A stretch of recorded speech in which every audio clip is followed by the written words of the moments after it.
Hello everyone, welcome back to our Things Nobody Told You About series. ये हमारा दूसरा video. पिछले video में हमने जाना कि कैसे हमें कोई ये नहीं बताता कि अडल्टहुड क्या होता है, उसमें आपको कैसे रहना है, क्या करना है। वैसे ही आज हम डिस्कस करेंगे कि कोई हमें ये नहीं बताता अबाउट कॉलेज प्लेसमेंट्स। और अगर आप कॉलेज में हैं, कॉलेज में जाने वाले हैं, तो ये वीडियो आपके लिए बहुत इंपॉर्टेंट है। वो ग्रेजुएशन, अंडर ग्रेजुएशन कुछ भी हो सकता है। देखिए, कॉलेज प्लेसमेंट्स के बारे में बहुत सारी चीज़ें बताई भी जाती हैं, लेकिन काफ़ी सारी चीज़ें नहीं भी बताई जाती हैं या छुप सी जाती हैं। सबसे पहली बात देखते हैं, प्लेसमेंट और एजुकेशन दोनों अलग चीज़ें हैं। डिग्री तुम्हें नॉलेज दे सकती है, प्लेसमेंट सिर्फ तब मिलेगा जब किसी कंपनी को लगेगा कि तुम उनके लिए यूजफुल हो। दूसरी बात, CGPA इम्पॉर्टेंट है, लेकिन सिर्फ एक लिमिट तक।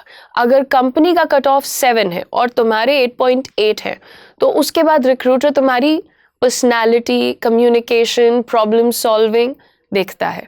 उसको कोई फर्क नहीं पड़ता कि 7 से उसने कट ऑफ सेट कर दिया कि 7 ऑनवर्ड्स वाले कैंडिडेट मेरे पास बैठ सकते हैं, तो 7 वाला बंदा भी बैठेगा, 7.8 भी बैठेगा, 7.5 भी बैठेगा, 8.8 भी वहीं बैठ रहा है।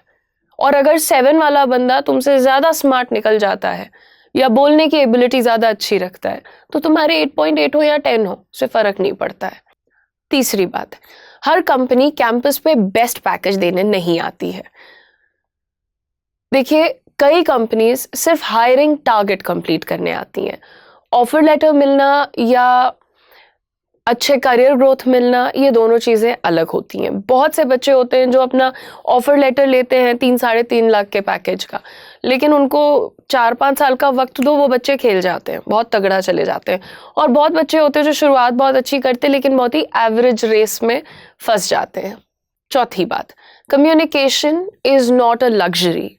अगर तुम ब्रिलियंट हो, सुपर अमेजिंग हो, लेकिन अपनी बात ही नहीं रख पाते, तो इंटरव्यू रूम में तुम्हारा नॉलेज आधा हो जाता है। प्लीज मेक श्योर जब आप कॉलेज जाते हैं तो आप अपनी कम्युनिकेशन को पैरेलली स्ट्रॉन्ग करते रहिए। पांचवी बात, रेज्यूमे में लिखना इजी है, उसके बारे में कॉन्फिडेंटली बात करना डिफिकल्ट है। इंटरव्यूअर को इम्प्रेस करने के लिए बच्चे प्रोजेक्ट्स लिख देते हैं, इंटर्नशिप्स लिख देते हैं, लेकिन वहां पे वो तुमने कितने प्रोजेक्ट किए ये नहीं देखते। वो ये देखते हैं कि वो प्रोजेक्ट की अंडरस्टैंडिंग कितनी अच्छी है तुम्हारी। छठवीं बात, प्लेसमेंट सीजन शुरू होने से 2 महीने पहले प्रेपरेशन शुरू करना बहुत लेट होता है। बच्चों को लगता है कि अरे यार, अभी तो 2 महीने बाद है प्लेसमेंट, चिल करो, ये करो, वो करो। Nonsense, you should not fall for that. Best candidate साल भर थोड़ा थोड़ा इंप्रूव करते रहते हैं। सातवीं बात, rejection is a very normal thing. एक कंपनी ने रिजेक्ट कर दिया, इसका मतलब ये नहीं कि तुम इनकेपेबल हो। और मेरा ये मानना है कि 10 कंपनीज भी रिजेक्ट कर जाएं तो इसका मतलब ये नहीं है कि तुम इनकेपेबल हो या फेलियर हो, एटसेट्रा। घर वाले, पेरेंट्स, घर वाले और पेरेंट्स भी सेम ही होते हैं, तो घर वाले हो जाए, सोसाइटी हो जाए, फ्रेंड्स हो जाए, व्हाटएवर, कई बार ये लोग बहुत हार्श जज करते हैं। ठीक है, कोई फर्क नहीं पड़ता यार। हो सकता है कि कंपनी उस दिन किसी और प्रोफाइल का कैंडिडेट चाहिए हो उस दिन उसको। हर रिजेक्शन को अपनी आइडेंटिटी मत बना लीजिए। आठवीं बात, प्लेसमेंट सेल तुम्हारी हेल्प कर सकता है, लेकिन तुम्हारी करियर की रिस्पॉन्सिबिलिटी वो नहीं लेने वाला है। अगर तुम सिर्फ कैंपस प्लेसमेंट का वेट कर रहे हो तो तुम अपने ऑप्शंस को खुद कम कर रहे हो। नौवीं बात, internships, freelancing, competitions, volunteering, societies, ये सब सिर्फ सर्टिफिकेट के लिए नहीं होते। ये तुम्हें स्टोरीज देते हैं और इंटरव्यूज में स्टोरीज ही याद रखी जाती हैं। एंड सबसे इंपॉर्टेंट बात, कॉलेज प्लेसमेंट तुम्हारी लाइफ का फाइनल वर्डिक्ट भी नहीं है। किसी को पहली कंपनी से 4 लाख का प्लेसमेंट मिलता है, किसी को 40 लाख का और किसी को 80 लाख का, लेकिन असली रेस उसके बाद शुरू होती है। 5 साल बाद मार्केट ये नहीं पूछता कि तुम कैंपस से प्लेस हुए थे या नहीं। मार्केट सिर्फ एक सवाल पूछता है, आज तुम क्या वैल्यू क्रिएट कर सकते हो। इसीलिए प्लेसमेंट को सीरियसली लो, लेकिन उससे अपनी सेल्फ वर्थ मत बना लो। करियर एक इंटरव्यू से नहीं, रोज इंप्रूव होने की आदत से बनता है. So believe in yourself, be sincere about your career, but don't be worried about how others are going to judge you, or how a certain company judged you, or how a certain interviewer treated you. You have faith in yourself and you're going to do pretty well. All the best. हर इंसान जब आपसे मांगता है career के शुरुआत में ही experience, तो आप भी रह जाते हैं लॉस्ट.